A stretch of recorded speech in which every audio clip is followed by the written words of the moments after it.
오늘 축하해야 될 분이 있습니다. 생일을 맞으신 성도님이 계신데요. 최문순 자매님 박수로 생일을 축하하겠습니다.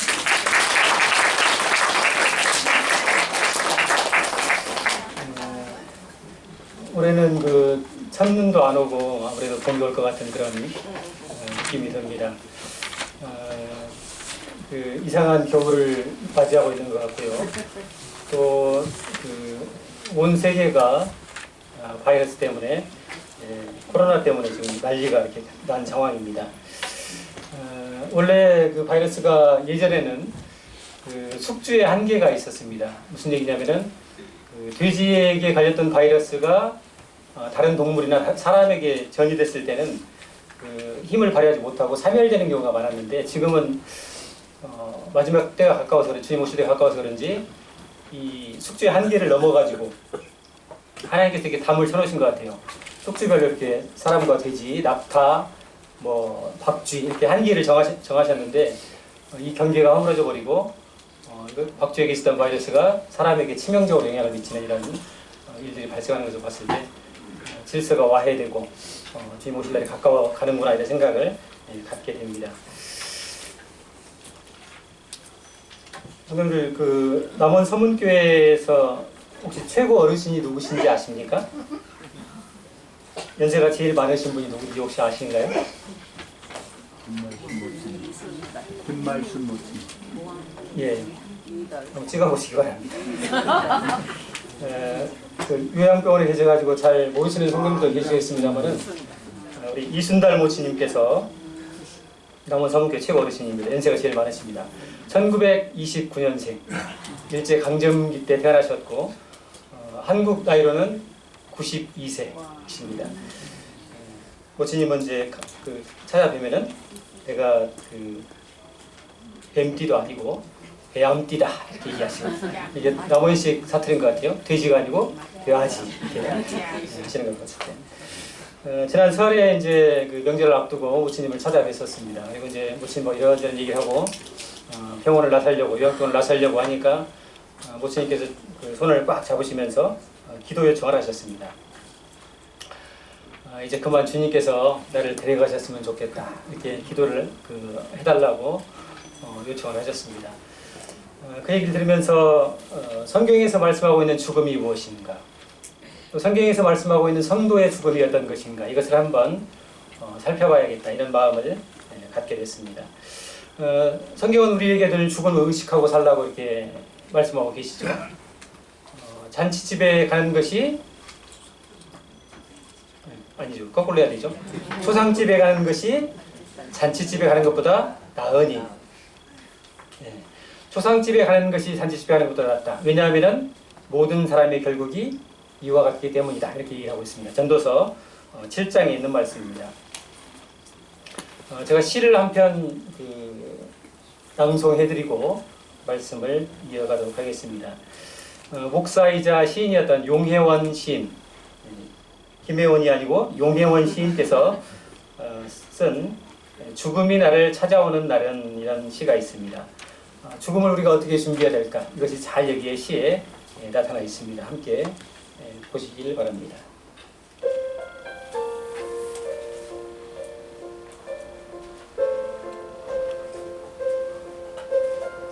죽음이 나에게 찾아오는 날은 화려하게 꽃피는 봄날이 아니라 인생을 생각하게 하는 가을이 되게 하소서. 늙어감조차 아름다워 추하지 않고 삶을 뒤돌아보아도 후회함이 없고 천국을 소망하며 사랑을 나누며 살아 쓸데없는 애착이나 미련이 없게 하소서. 나의 삶에 맡겨주신 달란트를 남기게 하시고 허락하신 사명을 감당하게 하시며 가족과 이웃에게 사랑을 나누고 베풀며 살게 하소서. 죽음이 나에게 찾아오는 날은 주님의 구원하심과 죄의 용서하심과 사랑을 몸과 영혼으로 확신하는 날이 되게 하소서. 가족들에게 웃음 지으며 믿음으로 잘 살아가라는 말과 가족과 이웃을 사랑하라는 말을 남기게 하소서. 마지막 숨이 넘어가는 순간 고요히 기도드리며 나의 영혼을 주님께 맡기게 하소서.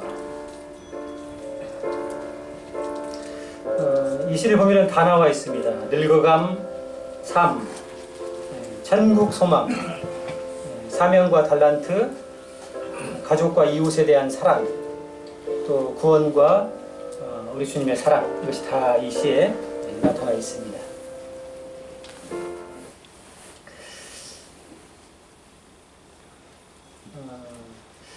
죽음이라는 단어를 처음 사용하신 분은 하나님이십니다. 생명을 창조하신 하나님께서 처음으로 죽음이라는 단어를 사용하고 계십니다.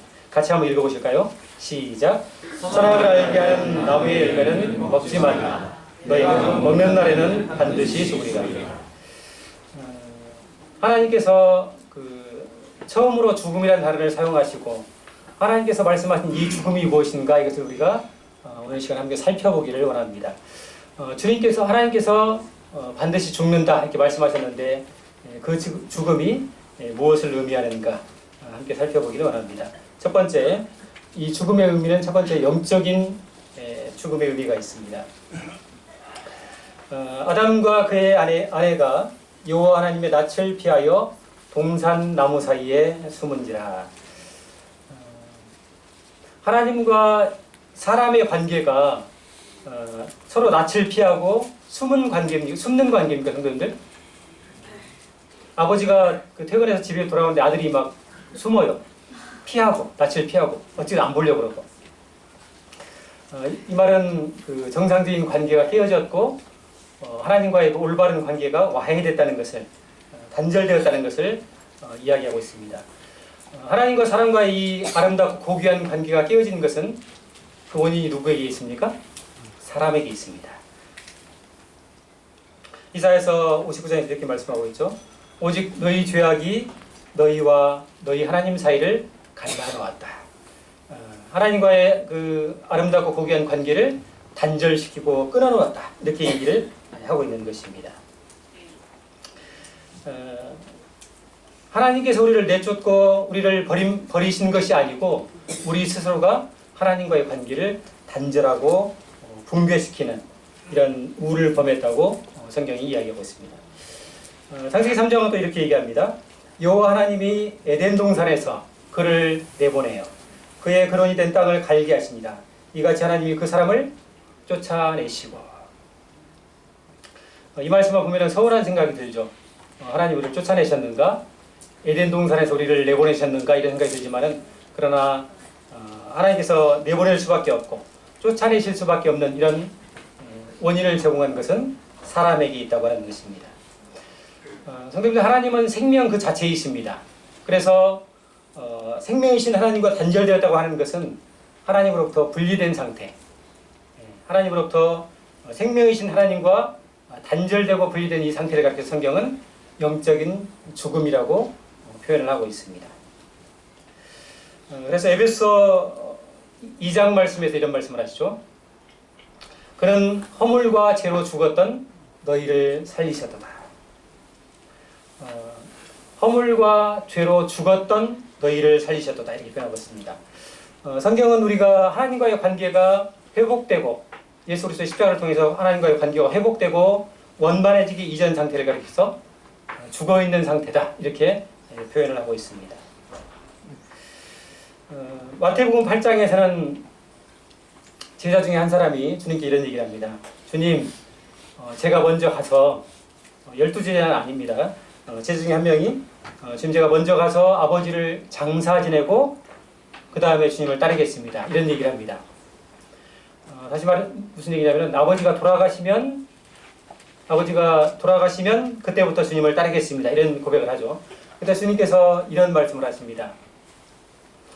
죽은 자들이 그들의 죽은 자들을 장사하게 하고 너는 나를 따르라. 이렇게 주님 말씀하십니다.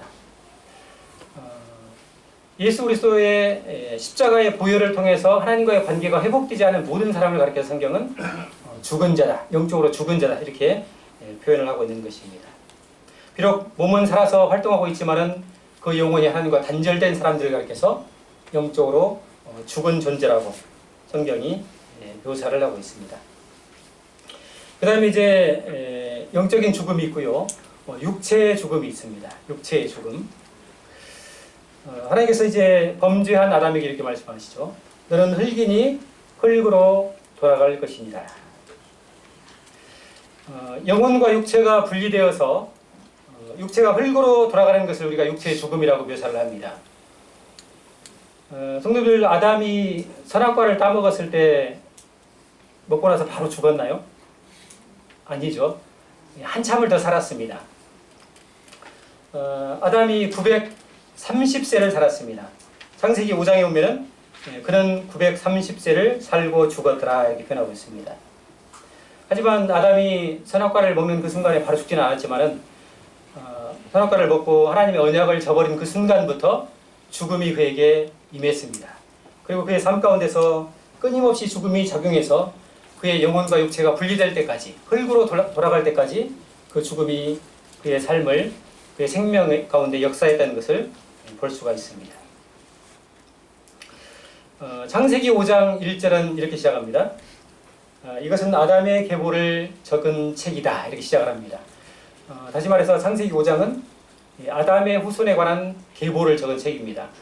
그런데 이 창세기 5장의 가장 핵심적이고 반복되고 중요한 표현이 있는데 그것은 뭐냐면은 죽었더라입니다. 계속해서 죽었더라, 죽었더라, 죽었더라 이렇게 표현하고 있습니다. 하나님께서 약속하신 대로 아담이 930세의 죽음을 맞이했고 그의 모든 후손들이 죽었다고 표현을 하고 있습니다. 하나님께서 사람이 범죄한 이후에 죽음에 이르는 과정에 대해서 이렇게 말합니다. 흙으로 돌아가는 과정에 어떤 일이 있을까를 설명하시면서 하나님께서 이렇게 말씀하십니다. 먼저 여자에게 말씀하시죠. 내게 임신하는 고통을 크게 더하리니 내가 수고하고 자식을 낳을 것이며 너는 남편을 원하고 남편은 너를 다스릴 것이니라. 세 가지죠. 크게 임신하는 고통을 크게 더하신다. 또 수고하여 자식을 낳을 것이다. 남편의 다스림을 받을 것이다. 이것이 여자에게 주신 저주입니다. 예전에 저희 자매가 이런 얘기를 하더라고요. 이 말씀을 이제 읽고 나서 무슨 얘기를 하냐면은 여보, 여기서 얘기하고 있는 임신의 고통은 그 아기 낳을 때만 잠깐 겪는 그 고통이 아니에요. 이런 얘기를 하죠. 무슨 얘기인지 잘 이해를 못했어요. 아내가 말하기를 여자는 그 10몇 살 때 되면 이제 초경을 시작하죠. 그때부터 폐경을 할 때까지 수십 년 동안 거의 평생에 걸쳐서 한 달에 한 번씩 일주일 동안 그 고통을 겪어야 됩니다. 그죠? 그리고 일주일 동안 복잡하고 어려운 그런 과정들을 겪으면서 평생 동안 이 고통을 겪어야 된다고 표현을 하더라고요. 여자에게 주신 이 고통이 평생인 것을 우리가 알 수가 있습니다. 여자에게만 고통을 주신 것이 아니고 하나님께서 남자에게도 이렇게 말씀하십니다. 너는 내 평생에 수고하여야 그 소산을 먹으리라. 내가 흙으로 돌아갈 때까지 얼굴에 땀을 흘려야 먹을 것이다. 이렇게 말씀하고 계십니다.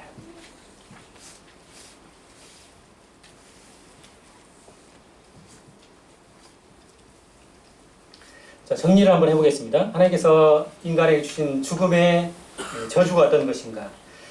고통을 크게 더하셨고 수고해야 되고 평생에 수고해야 되고 얼굴에 땀을 흘려야 먹을 것을 먹습니다. 언제까지 이렇게 한다는 것입니까?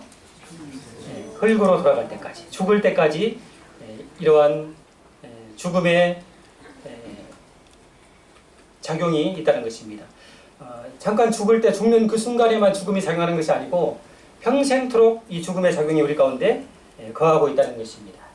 흙으로 돌아가는 그 순간까지 이 죽음이 우리 가운데 역사하고 작용하고 있다는 것을 말하고 있습니다. 어린아이나 청년들은 살만하고 청년들은 주는 밥 먹고 공부만 하면 되니까 살만하고 그런 게 아닙니다. 청년들. 우리 어린아이들도 청년들도 다 힘들고 수고로운 것입니다. 주님 말씀처럼 평생에 수고해야 되는 이런 어려움이 우리 가운데 있는 것입니다. 예전에 저희 조카가 누나 아들입니다. 8살에 이제 학교를 가는데 또래에 비해서 되게 등치가 작았습니다. 가방을 메면 가방이 가려갖고 얘가 안 보일 정도로 작았어요. 또 생일도 굉장히 늦어가지고 얘를 학교를 보내야 되나 말아야 되나 이렇게 고민을 하다가 보냈는데 학교를 간 첫날 선생님한테 전화가 왔어요. 저녁에 어머니 아드님께서 화단에 오줌을 쌌습니다. 그래가지고 오줌을 정상적으로 쌌으면 좋은데 그 바지를 무릎까지 내리고 자연스럽게 이렇게 쌌다고 선생님한테 전화가 왔습니다. 그 다음날 또 학교를 가는데 가다가 넘어져가지고 발에 깁스를 했습니다. 둘째 날입니다. 그리고 한 3주간 학교를 안 나갔어요. 이래저래 한 달이 이제 지나갔습니다. 뭐 대충 따져보니까 학교를 뭐 간 날이 별로 없어요. 한 달 지났는데. 근데 이 아이가 한 달 딱 지나고 나서 엄마한테 한 달 얘기가 엄마 너 학교 언제까지 다녀야 돼? 이렇게 얘기했다가 누나가 기가 막혀가지고 그 아이도 아이 나름의 인생의 피곤함이 있는 것입니다. 그래서 뭐 애들은 괜찮을 거야, 청년들은 괜찮을 거야 이것이 아니고 모든 인생이 수고로운 인생을 사는 것입니다. 모세의 노래가 정확합니다. 시편 90편에서 모세가 노래한 것처럼 사람의 연수가 70이요 강건하면 80이라도 건강하면 80이라도 그 연수의 자랑은 수고와 슬픔뿐이다.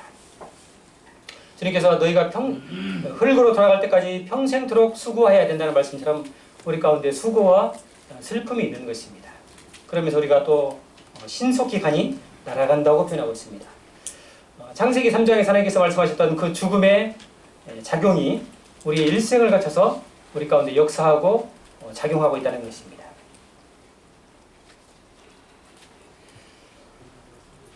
자, 로마서 5장은 이렇게 얘기하고 있습니다. 한 사람으로 말미암아, 한 사람은 아담을 가리키죠. 한 사람으로 말미암아 죄가 세상에 들어오고 죄로 말미암아 사망이 들어왔나니 이와 같이 모든 사람이 죄를 지었으므로 사망이 모든 사람에게 이르렀느니라. 죽음과 사망이 아담에게서만 끝난 것이 아니고 이 죽음과 사망이 모든 사람에게 이르렀다고 얘기하고 있습니다. 죽음과 저주가 모든 사람에게 임하게 되었고 모든 사람들이 이 죽음과 저주 아래서 사는 인생 이것이 모든 사람의 길이 되었다고 성경이 우리에게 이야기하고 있습니다. 이것이 성경에서 말하고 있는 인생의 죽음입니다. 영적인 죽음과 육체의 죽음이 우리 가운데 동시에 작용하고 있다는 것을 우리 가운데 이야기하고 있습니다. 만약 인생이 창세기 3장의 그 저주로 끝나고 모든 인생이 여기에서 끝난다고 할 것 같으면 우리가 얼마나 불행하고 서글프고 안타까운 인생이 되겠습니까? 이런 우리에게 창세기 3장의 저주가 가득하게 임해 있는 우리에게 무엇이 필요합니까? 누가 필요합니까? 예수 그리스도 우리 주님이 필요합니다. 복음이 필요한 것입니다. 사망과 저주의 그늘 아래 있는 이 창세기 3장의 저주를 끌어안고 사는 모든 인생에게 복음이 필요한 것입니다. 그래서 우리 주 예수 그리스도께서 이 땅에 오신 것입니다. 할렐루야. 예. 히브리서 2장을 같이 보겠습니다. 제가 예배 시간에 읽어드렸는데요. 예수 그리스도의 죽음을 통하여 죽음의 세력을 잡은 자 곧 마귀를 멸하시고 또 죽기를 무서워함으로 한평생 매여 종노릇하는 모든 자들을 놓아주려 하십니다.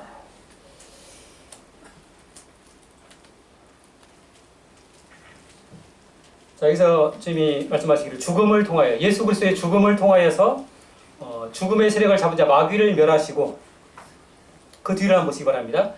죽기를 무서워함으로 얼마 동안요? 한평생. 그렇죠. 한평생 이 죽음에 매여서 종노릇하는 모든 자들을 주님이 놓아주려고 오셨다. 이렇게 말씀하고 있습니다. 이것이 복음인 것입니다. 죽음의 저주 아래에서 한평생 종노릇하는 모든 자들을 자유케 하시기 위해서 주님이 우리 가운데 임하셨다고 이야기하고 있습니다. 성도들 복음서에 보시면은 주님께서 죽은 자를 살리신 사건이 세 번 등장합니다. 누가복음 7장에 보시면은 그 나인성 과부의 아들을 청년이었죠. 그 아들을 살린 사건이 첫 번째 등장합니다. 누가복음 7장. 그 청년은 이미 죽어서 장례를 치르고 있었습니다. 사람들이 그 청년의 시체를 베고 성 밖으로 나가는 상황에서 주님과 만나게 되죠. 또 두 번째는 마가복음 5장에서 가버나움의 회당장 야이로의 12살 된 딸을 살리는 장면이 나옵니다. 또 요한복음 11장에서는 우리가 잘 알고 있는 나사로의 죽은 나사로가 살아나는 사건이 나타납니다. 나사로는 죽은 지 나흘이 되어가지고 그 무덤에서 이미 그 시체 부패하는 냄새가 나고 있었어요. 나사로가 뭐 잠깐 기절해가지고 잠을 깬 것이 아니고 이미 그의 사체가 부패하고 있었고 그 냄새를 사람들이 맡을 수 있는 그런 상황이 있었다는 것입니다. 성도님들, 그 나인성 과부의 아들과 회당장 야이로의 딸 나사로의 죽음, 이 세 죽음의 공통점이 뭡니까? 세 가지 사건의 공통점이 뭘까요? 죽음이 왔다는 것입니다. 그리고 그 내용들을 읽어보면 거기에 울음과 통곡이 있습니다. 여기서 끝난다면 얼마나 인생이 서글프고 불쌍합니까? 그렇죠? 죽음과 울음과 통곡이 있습니다. 근데 여기에 복음이 임하죠. 우리 주 예수 그리스도, 생명의 주인이신 예수 그리스도께서 그 자리에 가십니다. 그러면서 그 죽은 자가 다시 살아난 장면을 우리가 볼 수가 있습니다. 그러면서 주님이 요한복음 11장에서 위대한 사랑을 하십니다. 복음을 우리에게 말씀하십니다. 나는 부활이요 생명이니 나를 믿는 자는 죽어도 살겠다. 나는 부활이요 생명이다. 성도님들, 감히 누가 이 땅에 살고 있는 누가 감히 이런 말을 할 수 있겠습니까?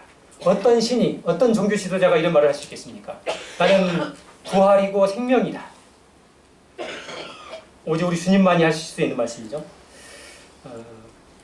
예수님께서 실제 인간의 역사에 오셔가지고 죽은 자를 살리셨고, 또 주님께서 친히 육체를 입고 이 땅에 오셔서 죽으셨습니다.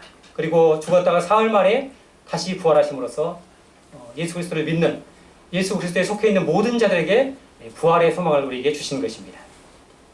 죄와 죽음을 이기시고 예수 그리스도 안에서 새로운 생명 가운데 살도록 우리를 축복하셨다고 이렇게 성경이 이야기하고 있는 것입니다.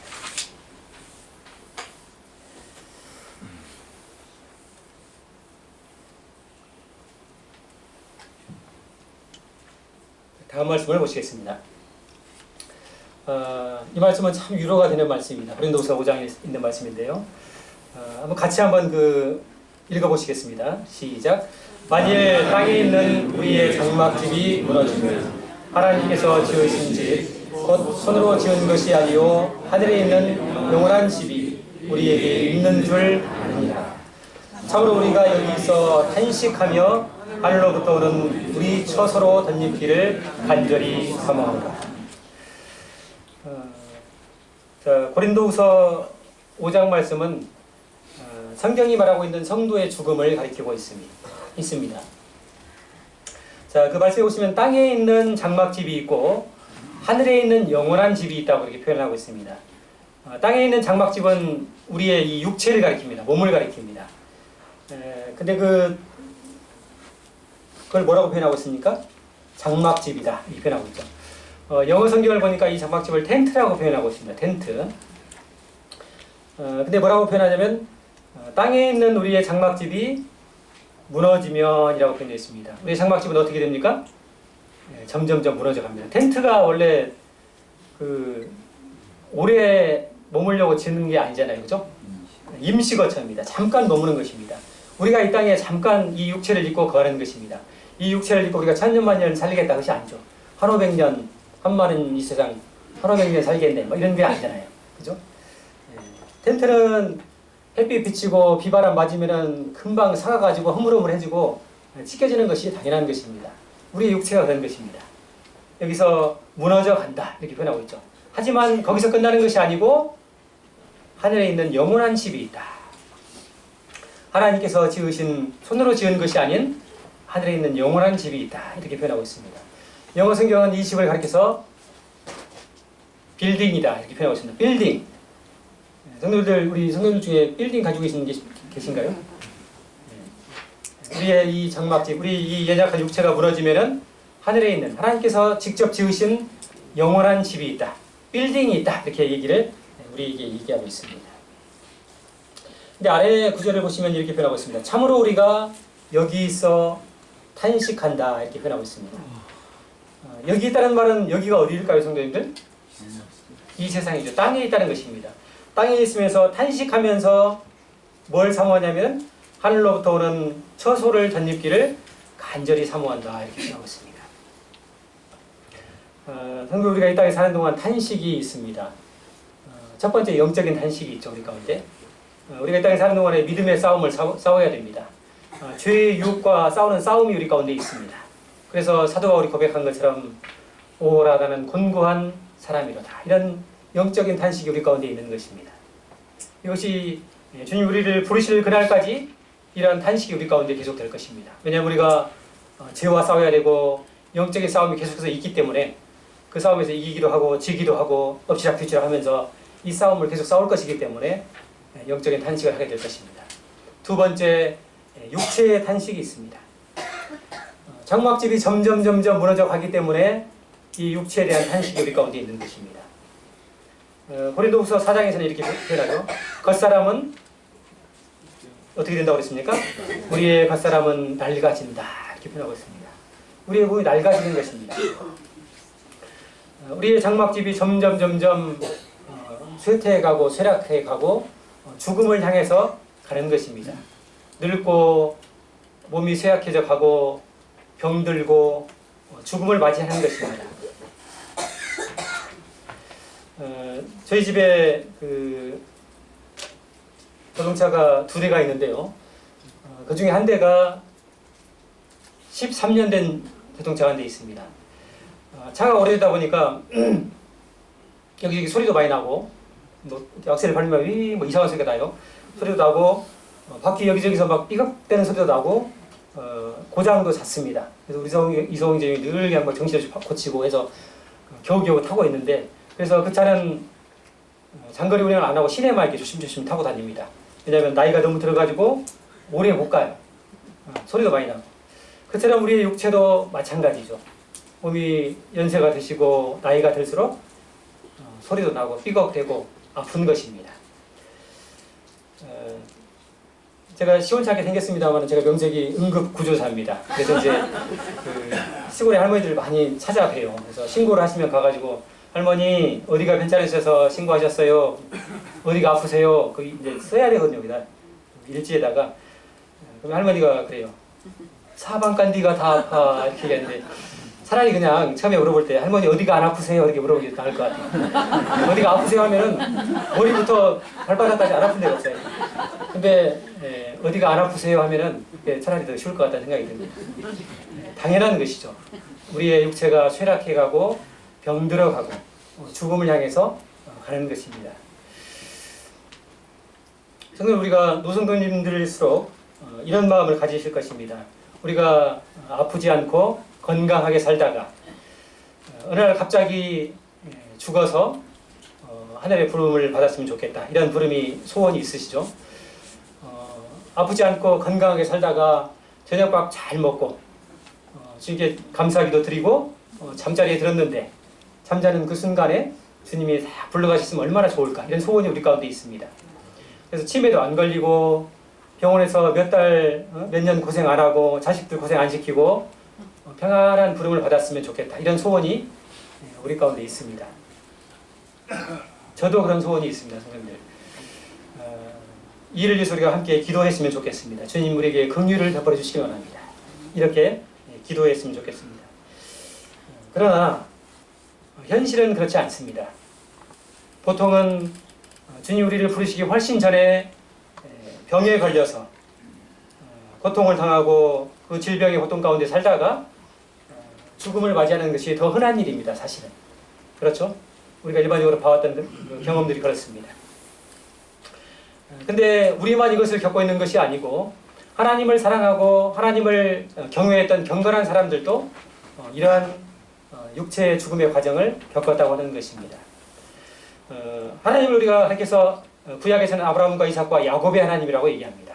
근데 성경은 이 야곱도 병이 들어서 고생하다가 죽었어요. 아들이 애굽의 총리였어요. 그럼에도 불구하고 어찌할 수가 없었다는 것입니다. 야곱도 죽을 병이 들어서 고통 중에서 병과 씨름하다가 죽음을 맞이했다고 성경이 이야기하고 있습니다. 엘리야 선지자 잘 아시죠, 성도님들? 엘리야 선지자, 엘리사 선지자. 엘리야 선지자보다 훨씬 더 두갑절의 그 영감을 가졌던 사람이죠. 선지자였습니다. 죽은 사람을 살리기도 하고 병자를 고치기도 했던 군대를 막 멸하기도 했던 권능 있는 선지자였습니다. 근데 이 엘리사 선지자도 말년에 어떻게 돌아가셨냐면 이렇게 표현하고 있습니다. 이런 기하에 엘리사가 죽을 병이 들매라고 표현하고 있습니다. 하나님을 사랑하고 하나님의 큰 일꾼이었던 선지자도 이 병이 들어서 죽음을 맞이했던 것을 볼 수가 있습니다. 신약에 오면은 에바브로디도, 사도 바울의 그 충실한 동역자였죠. 사도 바울이 로마의 감옥에 갇혀 있을 때 빌립보에서 그 로마까지 가가지고 그 사도 바울을 옥바라지했던, 섬겼던 사람이 이 에바브로디도입니다. 근데 성경은 말하기를 그가 병들어 죽게 되었다 이렇게 표현하고 있습니다. 그 사도 바울이 죽은 자를 살린 그 이적을 행했습니다. 그리고 병든 자를 여러 사람 고치기도 했었습니다. 그럼에도 불구하고 사도 바울도 어찌할 수 없는 성도의 질병과 고통이 있다고 하는 것입니다. 근데 이 고통과 이 질병과 이 죽음이 영원한 것이 아니라고 하는 것입니다. 잠깐 있을 것들입니다, 성도님들. 너무 서글퍼하지 마시기 바랍니다.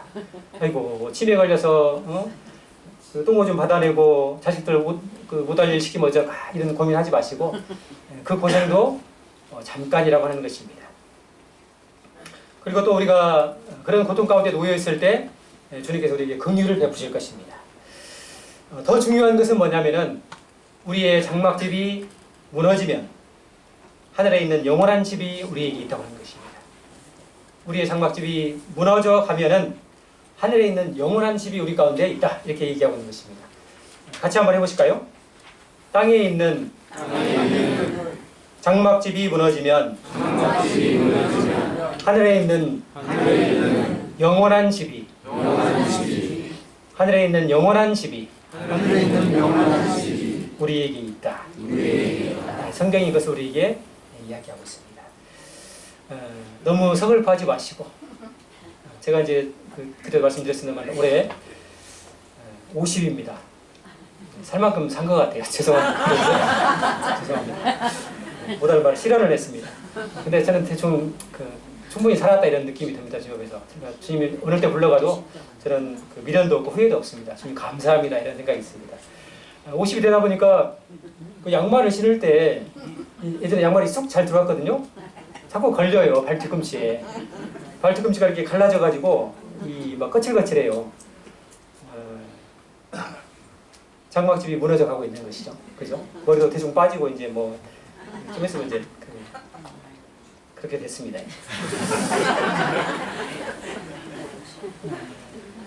성경에서 죽음을 뭐라고 묘사하는가 우리가 살펴볼 필요가 있습니다. 고린도서에서는 이렇게 말합니다. 우리가 담대하여 원하는 바는 차라리 몸을 떠나 주와 함께 있는 그것이라. 여기서 뭐라고 표현하고 있습니까? 담대하여 원하는 바가 뭐냐면은 몸을 떠나서 주님과 함께 있고자 한다 이렇게 표현하고 있습니다. 빌립보서 1장은 이렇게 표현하죠. 차라리 세상을 떠나서 그리스도와 함께 있는 것이 훨씬 더 좋은 일이다. 죽음을 가리켜서 뭐라고 표현합니까? 담대하게 원하는 바이고 훨씬 더 좋은 일이다 이렇게 표현하고 있습니다.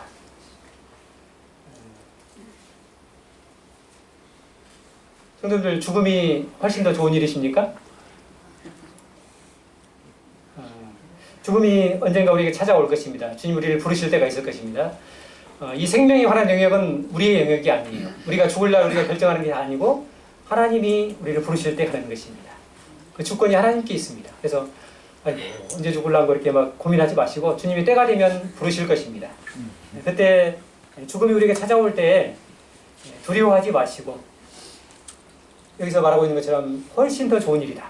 잘 됐다. 주님 정말 감사합니다. 이런 마음으로 죽음을 맞이하셨으면 좋을 것 같습니다. 어떤 분이 표현하기를 죽음은 마치 문과 같다 이런 표현을 합니다. 우리가 안방에 있다가 다른 공간, 다른 세계로 나아갈 때는 어떻게 합니까? 이 문을 열고 나가잖아요. 문이란 문을 열고서 다른 공간과 다른 세계로 나가는 것처럼 이 죽음도 마찬가지다. 우리가 이 땅에 살면서 하나님이 계신 주님의 나라로 갈 때 이 거치는 관문, 이것이 죽음이라고 표현을 하고 있습니다. 적절한 표현 같습니다. 문을 여는 것이 두렵고 떨리고 그것이 아니고 우리에게 약속이 있습니다. 성도에게 주신 약속이 있는 것이죠. 훨씬 더 좋은 나라, 주님의 나라, 주님과 함께하는 그곳. 여기서 뭐라고 표현하고 있습니까? 주와 함께 있다. 몸을 떠나 주와 함께하고 세상을 떠나서 그리스도와 함께 있는 곳이다. 이렇게 표현하고 있습니다. 나를 사랑해서 그분의 생명을 내어주신 예수 그리스도를 만나는 길이기 때문에 우리가 두려워하지 말고 이 죽음을 감사함으로 맞이했으면 좋겠습니다. 그러면 성도가 죽으면 어디로 갈 것인가? 고린도후서 12장에 사도 바울께서 셋째 하늘에 대해서 얘기를 하고 있습니다. 셋째 하늘. 셋째 하늘이라고 표현을 하기도 하고 다른 표현은 낙원이라고 이렇게 두 가지로 고린도후서에서 묘사를 하고 있습니다. 근데 이 낙원이라는 표현이 그 원어상의 헬라 원어상을 보면은 파라데이소스라고 표현을 하고 있습니다. 파라데이소스. 이 표현이 이제 그 헬라어에서 영어로 이렇게 차용이 되죠. 영어에 와서 이 표현이 어떤 것이 되냐면 바로 낙원, 파라다이스가 된 것입니다. 파라데이소스가 영어로 오면은 파라다이스, 낙원이 된 것입니다. 이 낙원을 가리켜서 고린도후서와 빌립보서에서는 주님과 함께 있는 것이고 그리스도와 함께 있는 곳이다 이렇게 표현을 하고 있습니다.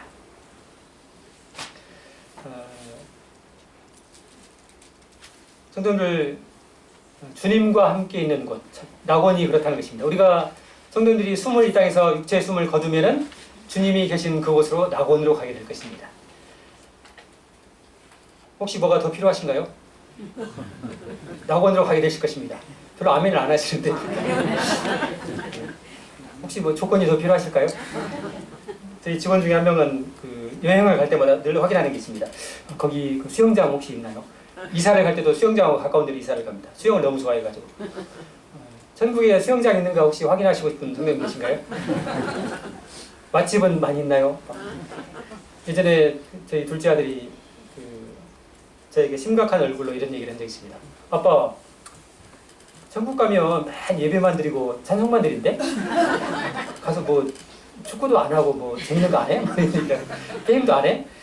그때 한참 이제 축구에 미쳐 있을 때인데요. 가서 맨 찬양만 하고 무릎 꿇고 영광 거룩 거룩 찬양만 들고 하루 종일 염려가 됐던가 봐요. 그래서 이제 얘기를 했었는데 우리 청년들에게 풋살장도 있어야겠죠. 천국 가면 그죠? 풋살장 없으면 천국이 아니죠. 우리가 천국이 어떤 곳인가 성경이 정확히 묘사하고 있지 않습니다. 왜냐하면 묘사를 해도 우리가 우리의 수준과 우리의 이해로 그 천국을 수용할 수가 없는 거예요. 이 말씀이 답이 될지 모르겠습니다. 에베소 3장에서 이런 말씀을 하십니다. 우리가 구하거나 생각하는 모든 것에 더 넘치도록 능히 하실 일. 다시 한번 하겠습니다. 우리가 구하거나 생각하는 모든 것에 더 넘치도록 하실 일. 성도들 한번 생각을 해보시기 바랍니다. 천국이 어떤 것인가 생각을 해봐요. 그 생각하는 모든 것에 더 넘치도록 주실 분이 우리 주님이라고 이야기하고 있습니다. 그냥 뭐 너무 걱정하지 마세요. 수영장이 있을까? 맛집은 있을까? 축구를 할 수 있을까? 이런 고민하지 마시고 예수 그리스도 우리 주님이 계신 곳입니다. 그러면 되는 것입니다. 그죠?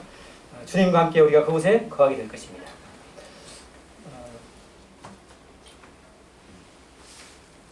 제가 이순달 모침을 만났고 모침이 연세가 어떻게 되신다고요? 92세. 말씀을 잘 들으셨습니다. 무슨 띠라고요? 대암띠셨습니다. 모침하고 이제 이런저런 그 얘기를 나누다가 이렇게 질문했습니다. 모침님, 예수님이 누구시죠? 이렇게 질문을 드렸어요. 그랬더니 모침님이 귀도 밝으셔요. 92세인데 하나님이시지 이렇게 얘기를 하시더라고요. 예수님이 세상에 왜 오셨죠? 이렇게 여쭤봤어요. 그랬더니 내 죄를 다 가져가려고 오셨지 이렇게 얘기를 하셨어요. 그러면 모치님 오늘 하나님께서 부르시면은 어디 가실 것 같으세요? 이렇게 여쭤봤어요. 그때 모치님께서 천국 가지. 예수님이 내 죄를 다 가져가셨으니까 내 죄 다 갚아주셨으니까 천국 가지. 이렇게 얘기를 하셨습니다. 92세 노인께서 이런 얘기를 하셨습니다. 그 말씀을 들으면서 제가 요한복음 17장에 있는 이 말씀이 생각이 났습니다. 영생은 유일하신 참 하나님과 그가 보내신 자 예수 그리스도를 아는 것이다. 영생은 유일하신 참 하나님과 그가 보내신 자 예수 그리스도를 아는 것이다. 부처님은 사람이 알아야 될, 사람이 이 땅을 살면서 알아야 될 가장 중요한 지식을 가지고 있습니다. 가장 핵심적인 것을 알고 있었습니다. 성경이 말씀하고 있는 핵심, 성경이 우리에게 전해주고자 하는 본질, 하나님의 뜻이 무엇인가를 정확히 알고 믿고 계신 것입니다. 믿음은 굉장히 쉬운 것이죠, 사실. 믿음은 많은 지식과 이해를 요하지 않습니다. 믿음은 마치 전기 스위치하고 같은 것 같아요. 전기 스위치. 제가 6살 때 저희 시골집에 처음 전기가 들어왔습니다. 아마 제 기억이 맞다면 그 학교 들어가기 전이니까 7살에 학교를 들어갔거든요. 6살 때 처음 저희 마을에 전기가 들어왔습니다. 그날을 제가 기억하고 있습니다. 면수지에 일하시는 전파사 아저씨가 오셔가지고 하루 종일 막 선을 연결해가지고 이제 막 해질녘에 뉘엿뉘엿 해가 질 무렵에 공사가 끝난 것 같아요. 그리고 이제 그 전구를 이렇게 연결을 하는데 30촉 백열등이 있죠. 이렇게 생긴 그 호리병 같이 생긴 그 말고 옛날에는 그 홍시 같이 생긴 이렇게 뾰족한 그 전구가 있었어요. 작은 거.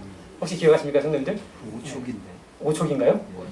5촉이랍니다. 30촉이 아니고 30촉도 아닌 그 5촉짜리 켜가지고 그 해가 이제 거의 지고 공사가 끝나고 그걸 딱 켜고 이제 연결하고 스위치를 탁 켰는데 집이 막 환하게 빛나는 거예요.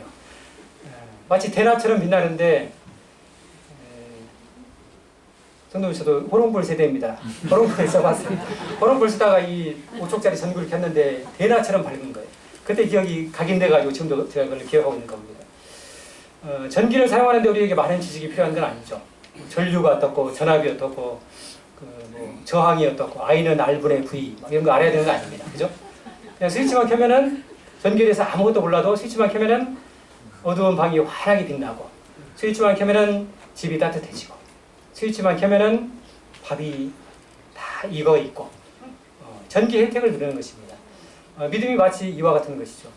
하나님께서 다 예비해 놓으신 완벽하게 이루어 놓으신 이 구원에 대해서 우리가 믿음으로 반응하고 믿음의 스위치를 올리는 순간에 하나님의 그 무한한 사랑의 은혜의 선물에 동참하게 되는 것입니다. 우리 모친님이 부자인지 모르겠습니다. 이순환 모친님께서 부자이신지 모르겠습니다. 또 지식이 많으신지 잘 모르겠어요. 하지만 우리 모친님은 적어도 인생을 잘 사셨습니다. 성공하는 인생을 사신 거예요. 이 땅을 살면서 가장 중요한 것은 뭐냐면은 살아계신 하나님을 알고 그가 보내신 자 예수 그리스도를 아는 것입니다. 그분의 사랑을 깨닫고 그분을 알고 가면 되는 거예요. 이것이 가장 중요한 인생의 본질입니다. 적어도 우리 모친님은 그런 면에서 성공하는 인생을 사신 것입니다.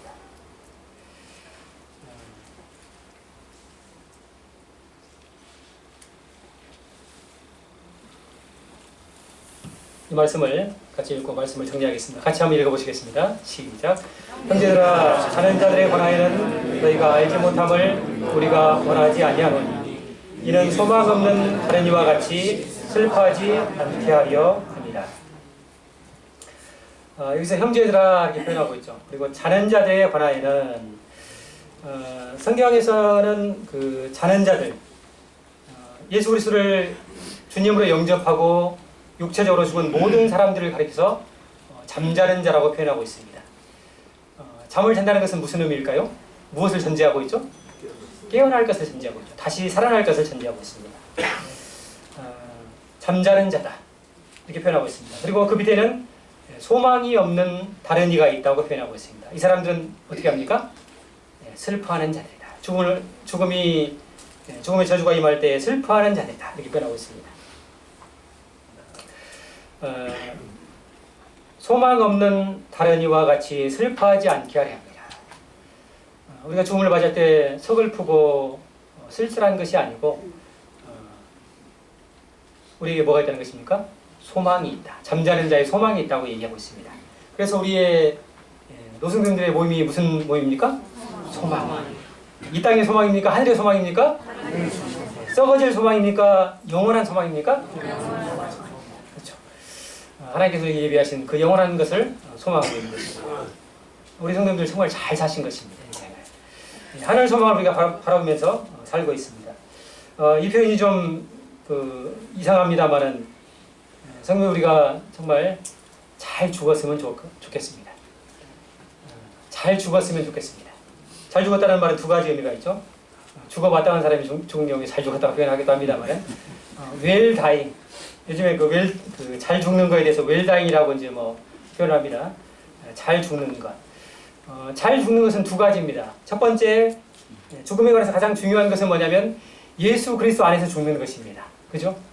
그래서 우리의 믿지 않는 부모님들 기도 제목에 올려놓고 봉헌집회 때마다 그 난리를 피우고 부산을 떠는 것입니다.